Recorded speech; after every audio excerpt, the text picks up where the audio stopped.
you're living through a moment where this is the most consequential historical climax, like, since the American Civil War. That's not BS, that's not spin.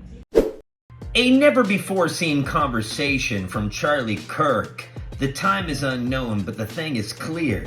He knew what was going to be happening with the far left and exactly what they were trying to do when it came to censorship, censoring their opponents. And as we see today, well, looks like Charlie was speaking facts. Yeah, this is even, this is, I mean, like 1776 Tea Party. Yeah. Yeah, and it's like, it's a question, right? And I have no idea if we're going to win or not. So, yeah, you have a thought? Why don't we go on the offense? We're trying, man. So that's a good question. I like what you're the only one that I see. Well, it's because thank you, and I'm not the only one. But let me tell you why.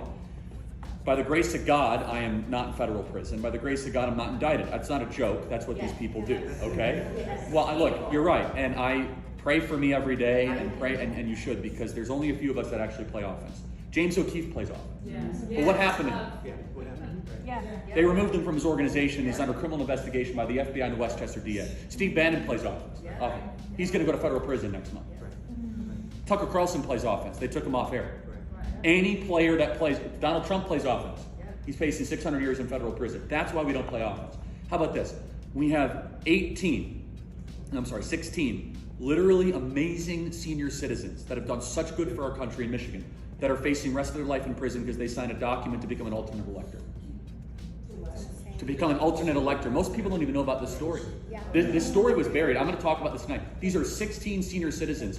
I'll tell you about Rose Rook, 81 years old, from Paw Paw, Michigan. She signed a piece of paper to become an alternate elector, her constitutional right with historical precedent. She's facing 120 years in federal prison. 81 years old, she has $30,000 to her name, and her husband died 10 years ago. And the Michigan AG is trying to show her as a domestic terrorist. She can't defend herself. The whole weight of the world is, the cruelty is the point. We are dealing with savages. This is not normal. This is ultra-revolution time.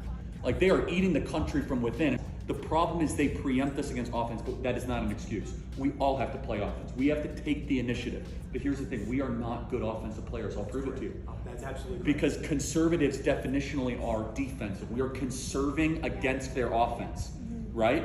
So like by our temperament is to build businesses and churches and be agreeable. Our temperament, we don't think like revolutionaries. Well, we got to change that. I know, but my next book is literally called Right-Wing Revolution. Like, I'm trying to make people think in a way where we're trying to stop their refounding of America.